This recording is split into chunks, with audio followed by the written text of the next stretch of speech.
Shalom. Apa kabar semua Bapak Ibu yang dikasihi Yesus Kristus? Bersyukur kepada Tuhan atas kesempatan yang begitu indah dalam pertemuan kita pada hari ini. Sebelum kita merenungkan sedikit kepada firman Tuhan, mari kita berdoa dan saya pimpin kita di dalam doa. Allah Bapa kami di surga, Bapa kami kenal di dalam nama Tuhan Yesus Kristus, Tuhan Yesus Selamat.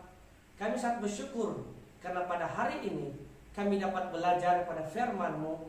Benar firman-Mu ini menguatkan dan beri kami kekuatan. Dan kami percaya firman-Mu inilah yang akan sentiasa memberi dorongan untuk kami terus menjalani kehidupan ini. Terpuji nama-Mu yang punya firman. Biar kami belajar pada hari ini firman-Mu ini dengan baik dan tenang. Di dalam nama Yesus kami sudah berdoa. Haleluya. Amin. Shalom Bapak Ibu Saudara yang dikasihi Yesus Kristus. Pada hari ini kita akan merenungkan satu tema, yaitu Allah adalah terang.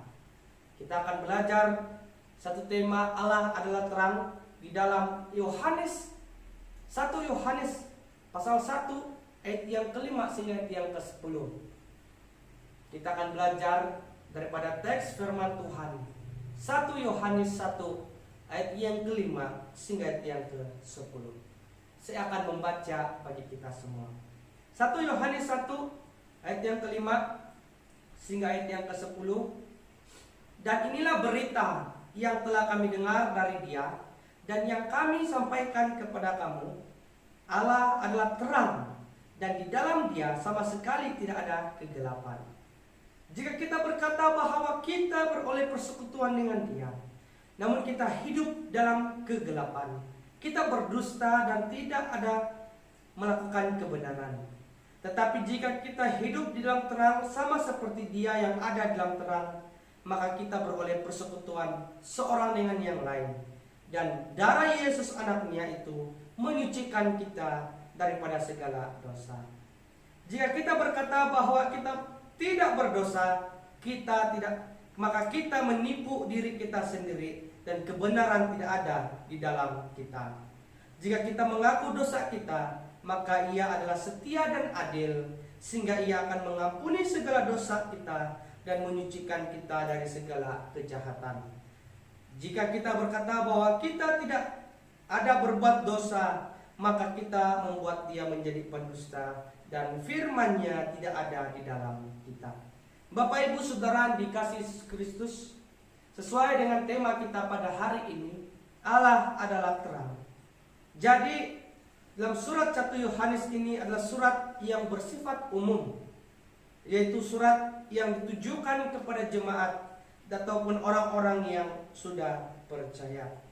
Nah, Bapak Ibu Saudara yang dikasihi Yesus, apakah maksud Yohanes menulis surat ini? Ada beberapa maksud yang sangat jelas, yaitu supaya kita setiap anggota jemaat sungguh-sungguh mengenal Allah, bahkan memiliki persekutuan yang erat dengan Allah, dan meyakini setiap orang yang percaya telah memiliki kehidupan yang kekal, dan waspada terhadap setiap bentuk ajaran sesat, dan waspada terhadap segala berhala. Untuk mencapai maksud tersebut, Rasul Yohanes mengisi setiap pasal dengan doktrin tentang Allah di dalam penulisannya dalam Yohanes ini. 1 Yohanes pasal yang pertama berbicara tentang Allah adalah terang. 1 Yohanes pasal yang kedua berbicara Allah adalah yang benar. Pasal yang ketiga, Allah adalah Bapa. Pasal yang keempat, Allah adalah kasih. Dan pasal yang kelima, Allah adalah kekal. Dalam khotbah pada hari ini, pusat perhatian kita adalah dalam pasal yang pertama, yang menjelaskan bahwa Allah adalah terang. Dan inilah berita yang telah kami dengar dari Dia dan yang kami sampaikan kepada kamu. Allah adalah terang dan di dalam Dia sama sekali tidak ada kegelapan. 1 Yohanes 1 ayat yang kelima. Apakah makna ungkapan Allah adalah terang di sini yang dikemukakan oleh Rasul Paulus itu, dan apa relevansinya dan atau aplikasinya bagi kita sebagai anggota jemaat Tuhan? Yang pertama tentang ungkapan Allah adalah terang di sini. Ungkapan Allah adalah terang ini mengandung beberapa makna. Makna yang pertama, Allah adalah Allah yang dapat dikenal. Pada dasarnya, manusia tidak dapat mengenal dan tidak mampu untuk mengenal Allah. Sebagai ciptaan, kita mana mungkin dapat mengenal pencipta kita. Sama halnya seperti segumpal tanah liat, mana mungkin kita mengenal penjinam kita. Kalau demikian Bapak Ibu Saudara yang dikasihi Yesus Kristus, kalau kita tidak mengenal Allah, bagaimana kita untuk memenuhi tuntutan Allah yang berbunyi, kasihilah Tuhan Allahmu dengan segenap hatimu dan dengan segenap jiwamu dan dengan segenap akal budimu, dalam Matius 22 ayat yang ke-37. Dapatkah kita mengasihi Dia kalau kita sendiri belum mengenal Allah? Bukankah peribahasa kita berbunyi, tidak kenal maka tak cinta? Kasih kita adalah seimbang dengan pengenalan kita terhadap Allah. Mustahil kita mengasihi seorang yang belum kita kenal. Namun Allah tidak pernah menuntut daripada manusia apa yang mustahil dilakukan, bahwa supaya kita mengenal Dia dengan segenap hati, segenap jiwa dan segenap akal budi. Allah harus memperkenalkan dirinya dengan cara menerangi dirinya sendiri, sehingga manusia dapat melihat sebagaimana adanya. Alkitab menjelaskan 4 cara Allah untuk menyatakan atau memperkenalkan dirinya. Kita mungkin tidak dapat mengenal Allah secara akurat, tetapi kita dapat mengenal Allah yang pertama melalui ciptaannya. Langit menceritakan kemuliaan Allah dan cakrawala memberitakan pekerjaan tangannya. Dalam Mazmur 19 ayat yang kedua, dan dalam Roma 1 ayat yang ke-20 mengatakan, sebab apa yang tidak nampak daripadanya, yaitu kekuatannya yang kekal dan keilahiannya, dapat nampak kepada pikiran dari karyanya sejak dunia diciptakan. Dan kita juga dapat mengenal Allah melalui Yesus Kristus. Barang siapa telah melihat aku, ia telah melihat Bapa. Dalam Yohanes 14 ayat yang ke-9. Dan Ibrani 1 ayat yang ketiga mengatakan, ia adalah cahaya kemuliaan Allah dan gambar wujud Allah. Nah, Yesus Kristus adalah Allah yang menjadi manusia. Dalam arti kata lain, dalam inkarnasi Allah. Nah, bahkan kita juga dapat mengenal Allah melalui firman-Nya, yang mana dalam Yohanes 1 ayat 1 mengatakan, firman itu adalah Allah.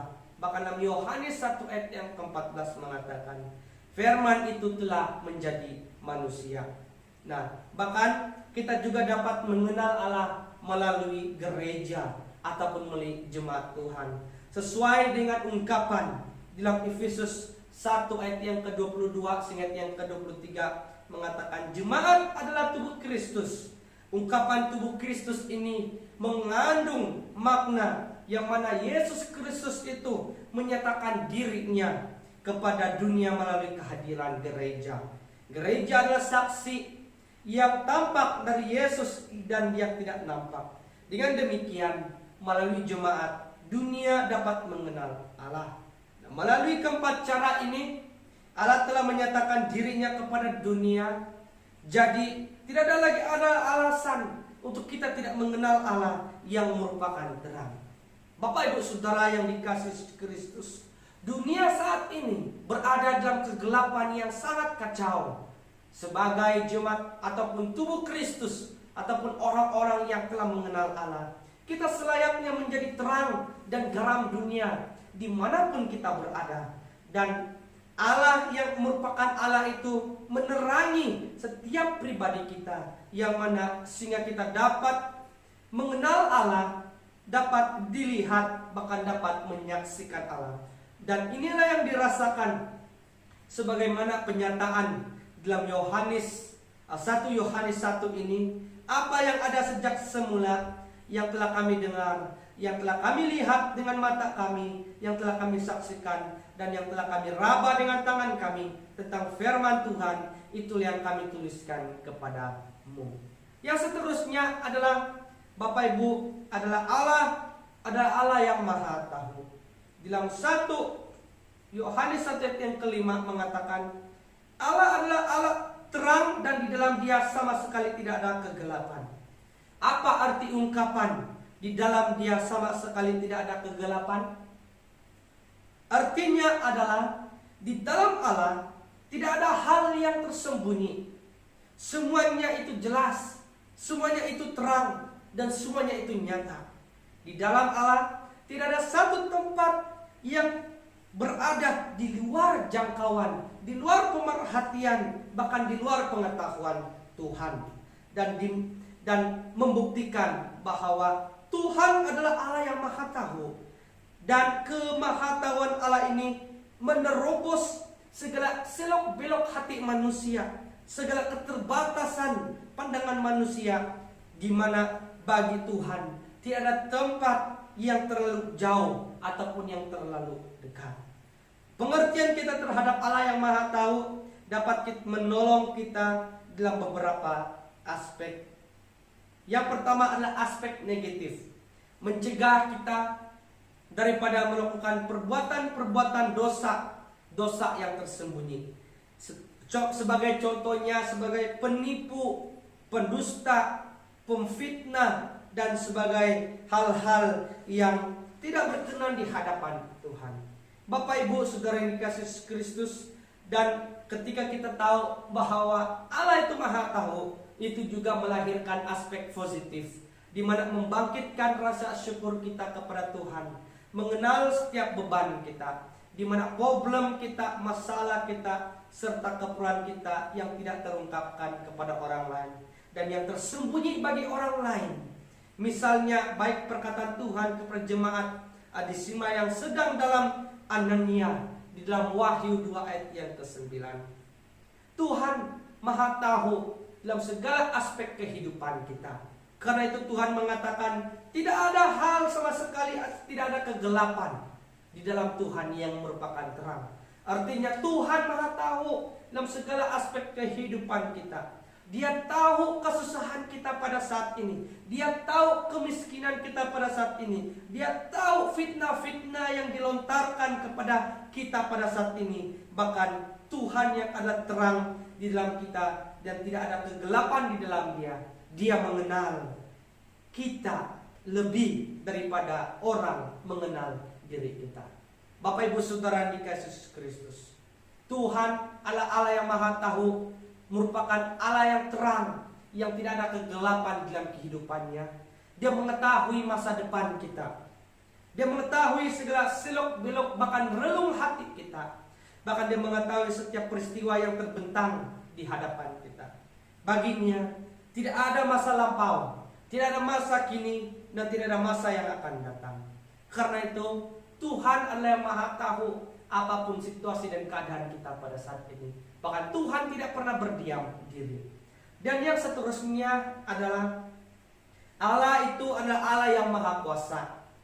Dalam 1 Yohanes 1 ayat yang kelima juga Dia mengatakan Allah adalah terang dan di dalam Dia sama sekali tidak ada kegelapan. Nah, nas ini mengaitkan terang dengan suci, bahkan dengan kegelapan dengan dosa. Karena Allah ada terang dan Allah itu suci dan tidak mengandung unsur kegelapan dan dosa. Perbuatan kesucian Allah ini nyata di dalam kesetiaannya, melindungi bahkan menjaga kita. Keadilannya adalah mengampuni bahkan menyucikan segala dosa-dosa kita. Dalam 1 Yohanes 1 ayat yang ke-7. Nah, Allah adalah terang ini mengandung makna sebagai berikut. Allah adalah Allah yang dapat dikenal sebab Dia telah menerangi dirinya sehingga dapat dilihat, dikenal, disaksikan, dan diraba.